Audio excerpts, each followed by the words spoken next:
মা ডাক শুনতে গেলে না অনেক কষ্ট করতে হয়, সে তারপরেই হয় মা। তো কেন বললাম কথাটা ভিডিও শুরুর আগে, তো এই যে কথাটা এখন তোমাদেরকে বলছি। তো আজকে আমার ছেলে দুপুরবেলা যখন ওকে পড়তে বসিয়েছিলাম, তখন ও আমাকে বলেছে, মা আজকে পরোটা করবা আর দোকানের মতো তরকারি করবা। তো সেই তরকারি আর পরোটা করছি। আর কি গরম পড়েছিল, তোমরাই বলো। বৃহস্পতিবার দিনের রাত্রের এটা ভিডিও। তো অসম্ভব আমাদের এখানে গরম পড়েছিল। তো সেই জন্য সেই ছেলের কথা অনুযায়ী আমি রান্নাবান্না শুরু করেছি। যেহেতু মায়ের দায়িত্ব তো পালন করতে হবে। মায়ের দায়িত্ব মানে মায়ের দায়িত্ব প্রচুর প্রচুর মানে প্রচুর। তো অনেকে ভাবে মা কিছুই করে না, আবার অনেকে ভাবে মা অনেক কিছু করে, কিন্তু বিশ্বাস করো মা প্রচুর করে, যে কোনো মাই প্রচুর করে। হ্যাঁ, তো এই যে এদিকে আমি ও দোকানের মতো তরকারি চেয়েছে, দোকানে আলু কুয়াশেরও তরকারি করে। তো আমি ভাবলাম বাড়িতে যখন আলু কুয়াশ এনেছে বাবা, তো সেই তরকারিটাই করি। আর এখানে দেখো মনে হচ্ছে না মাংসের মশলা, না গো এটা কুয়াশের মশলা। আর কুয়াশ খেতে না আমার খুব অপছন্দের ছিল, কিন্তু সেই জিনিসটাই এখন আমারও প্রিয়, আমার ছেলেরও প্রিয়। আর ছেলে তো মাছ মাংস ডিম কিচ্ছু খায় না, কিচ্ছু না।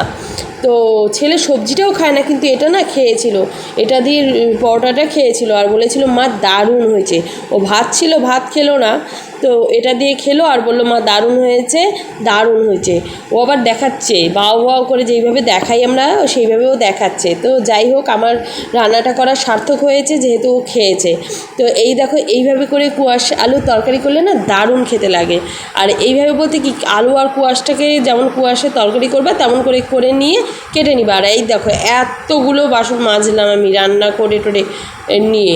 আর রান্নার দিকে অর্ধেকটা হয়েছে আর করিনি। আর এই দেখো কালি কি শয়তানি করছে। আর এই দেখো ও হচ্ছে খাচ্ছে, শশা খাচ্ছে। আর এইদিকে দেখো ঠাকুরগুলোকে দেখালাম তোমাকে, আজকে ঠাকুরের সবুজ বাতি জ্বালিয়েছিলাম।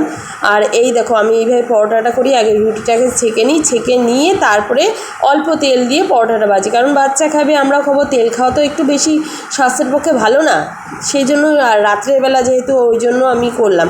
আর তোমরা এখানে ভাবছো এই দেখো পরোটাটা কত সুন্দর ভাজা হয়েছে না।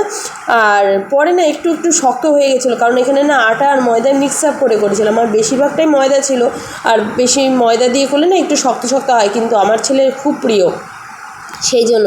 আর এখনও বলতে বলতে আমার খিদা পেয়ে যাচ্ছে, তাই না? দেখলেই তো জিভে জল চলে আসে আমাদের বাঙালিদের, পরোটা লুচি এগুলো খেতে, তাই না? তো এই যে এই পরোটাগুলো করছি আর আস্তে আস্তে এক এক করে সব করে নিচ্ছি, যেহেতু অল্প তেলে করবো। আর এই কড়াইটা দেখে কেউ ভেবো না যে এটা হচ্ছে উনানের কড়াই, না গো, আমি উনানে রান্না করি না, ওটা আমার ননস্টিকের কড়াই, ওরকম হয়ে গেছে। আর রান্নাবান্না শেষ, এদিকে হাঁড়িতে তো দুধ জাল বসিয়েছি, আর এদিকে আমার রান্না পুরো কমপ্লিট। এই দেখো তরকারিটা কত সুন্দর হয়েছে, একদম দোকানের মতো হয়েছে। ও তো বুঝতেই পারিনি এটা কুয়াশের তরকারি, খাওয়া দাওয়ার পরে আমি বলেছি এটা দেখো কুয়াশের তরকারি। আর রান্নাবান্না করে নিয়ে আমার মুখের পরিস্থিতি দেখো, বললাম না মা হওয়া কি মুখের কথা, কতটা পরিমাণে গরম পড়েছে তোমরা বুঝতে পারছো। আর সেই জন্যই বললাম মা হওয়া কি মুখের কথা। ভিডিওটা কেমন লাগলো কমেন্টে জানাবে, ভিডিওটা ভালো লাগলে